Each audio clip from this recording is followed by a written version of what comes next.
ஓம் come கணபதாய நமக. ஓம் நமச்சிவாய நமக. ஓம் நமோ நாராயணாய நமக. அனைவருக்கும் அன்பான வணக்கங்கள். நான் உங்கள் ராஜி. சொந்த வீடு, சொந்தமாக நிலம் அப்படிங்கிற ஆசை நம்ம எல்லோருக்குமே இருக்கும்.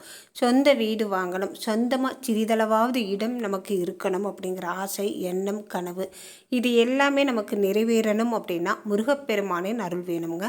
முருகப்பெருமானுக்கும் சொந்த வீட்டுக்கும் என்ன சம்பந்தம் அப்படின்னு கேட்டிங்கன்னா, செல்வங்களை கொடுக்கக்கூடிய அங்ககாரன் அப்படிங்கிற செவ்வாயின் அதிபதியாக திகழ்பவர் தான் முருகப்பெருமான். அப்போது முருகப்பெருமானை நம்ம வழிபாடு செய்தோம்னா நிச்சயமாக நமக்கு சொந்த வீடு, சொந்தமாக நிலம் இது எல்லாமே கிடைக்கும். நல்ல முறையில் நம்ம வாழணும், செல்வ செழிப்போடு இருக்கணும் அப்படின்னா முருகப்பெருமானின் அருள் வேணும்.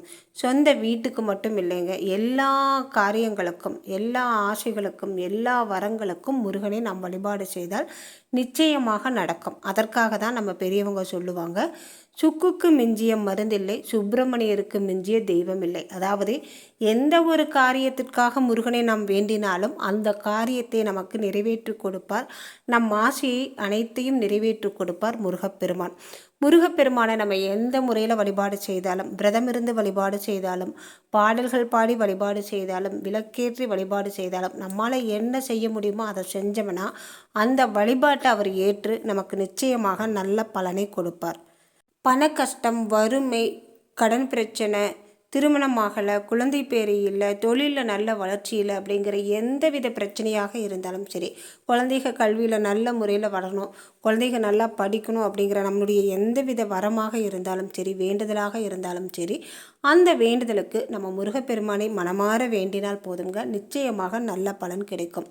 இந்த பதிவில் நம்ம சொந்த வீடு கனவு நனவாக பழனிமலை முருகன் கோவிலுக்கு சென்று எப்படி வழிபாடு செய்யணும் அப்படிங்கிறது தான் நம்ம பார்க்க போகிறோம். முருகப்பெருமானின் 6 படை வீடுகளுக்கும் ஒவ்வொரு சிறப்பு இருக்குங்க. பழனிமலை முருகன் கோவிலுக்கு சென்று சொந்த வீடு கனவு நனவாகணும், சொந்த வீடு வேணும் அப்படின்னு வழிபாடு செஞ்சுட்டு வந்தவங்க நிறையா பேர் அனுபவபூர்வமாக உணர்ந்திருக்காங்க. அங்கே போய் அந்த வழிபாடு செஞ்சுட்டு வந்த பின்பு அவர்களுக்கு சொந்த வீடு அப்படிங்கிறது அமைஞ்சிருக்கிறது. சொந்த வீடு அமையணும் அப்படின்னு சொன்னால் பழனிமலை முருகன் கோவிலுக்கு சென்று வழிபாடு செய்தால் நிச்சயமாக சொந்த வீடு கனவு நனவாகுங்க.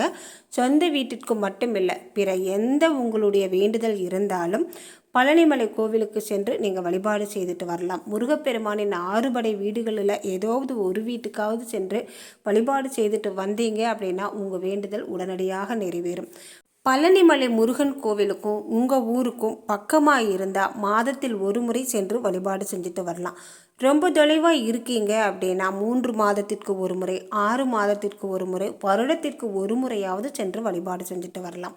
உங்களுக்கு ஏதாவது வேண்டுதல் இருக்குது, அந்த வேண்டுதல் நிறைவேறணும், சொந்த வீடு கனவு நனவாகணும் அப்படின்னா உங்கள் வீட்டுக்கு பக்கத்தில் உள்ள முருகன் கோவிலுக்கு சென்று வழிபாடு பண்ணிட்டு வாங்க. இப்படி எனக்கு சொந்த வீடு அப்படிங்கிறது அமையணும், அந்த சொந்த வீடு அமைஞ்சு எந்தவித பிரச்சனையும் இல்லாமல் நல்ல விதமாக எனக்கு அமைச்சு கொடு முருகப்பெருமானே, அமைஞ்சுதே அப்படின்னா பழனிமலை முருகன் கோவிலுக்கு வந்து நான் வழிபாடு செஞ்சுட்டு வர்றேன் அப்படின்னு சொல்லி வழிபாடு செஞ்சுட்டு வாங்க.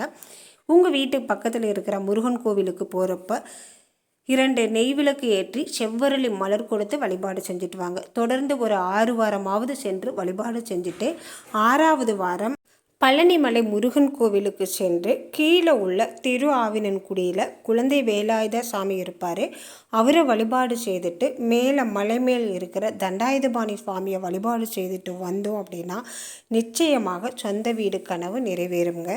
வீட்டில் வெற்றிலை தீபம், அதாவது செவ்வாய்க்கிழமை நீங்கள் வீட்டில் விரதம் இருந்து வழிபாடு செய்வதாக இருந்தால் 6 வெற்றிலையை நுனி உள்ளே வர்ற மாதிரியும் காம்பு வெளியே இருக்கிற மாதிரியும் 6 வெற்றிலை வைத்து தீபம் ஏற்றி வழிபாடு செய்தால் நிச்சயமாக நம்மளுடைய கோரிக்கை எதுவாக இருந்தாலும் அந்த கோரிக்கை நிறைவேறுங்க. பழனிமலை முருகன் கோவிலுக்கு சென்று நம்ம வழிபாடு செஞ்சுட்டு வந்தோம் அப்படின்னா நம் வேண்டுதல் அனைத்தும் நிறைவேறுங்க. முருகப்பெருமானுக்கு உரிய செவ்வாய்க்கிழமைகளில் வழிபாடு செய்வது நல்லது, சஷ்டி திதியில் வழிபாடு செய்வது நல்லது, கிருத்திகை நட்சத்திரம் விசாக நட்சத்திர நாளில் வழிபாடு செய்வது நல்லது. ஆடி கிருத்திகை தை கிருத்திகையில் நம்ம வழிபாடு விரதம் இருந்து வழிபாடு செஞ்சோம் அப்படின்னா இன்னமும் விசேஷமான பலன்கள் கிடைக்கும். மாதம் வருகிற சஷ்டியில் நம்ம விரதம் இருந்து வழிபாடு செய்தால் நம் நினைத்த காரியம் நமக்கு நல்ல முறையிலேயே நடக்குங்க. முருகப்பெருமானை நாம் வழிபாடு செய்கிறப்ப முருகப்பெருமானுக்கு உரிய ஓம் சரவணபவ என்ற இந்த மந்திரத்தை 27 முறையாவது சொல்லி நம்ம வழிபாடு செய்வது மிகவும் நல்லதுங்க. 27 முறை நம்மால் சொல்ல முடியல அப்படின்னாலும் 6 முறை சொல்லி வழிபாடு செய்தாலும் விசேஷமான பலன் நமக்கு கிடைக்குங்க. இந்த பதிவு உங்களுக்கு பிடிச்சிருந்தால் மறக்காமல் ஒரு லைக்கும் கமெண்ட்டு கொடுங்க. உங்கள் நண்பர்களுக்கும் உறவினர்களுக்கும் ஷேர் பண்ணிவிடுங்க. மீண்டும் அடுத்த பதிவில் பார்க்கலாம்.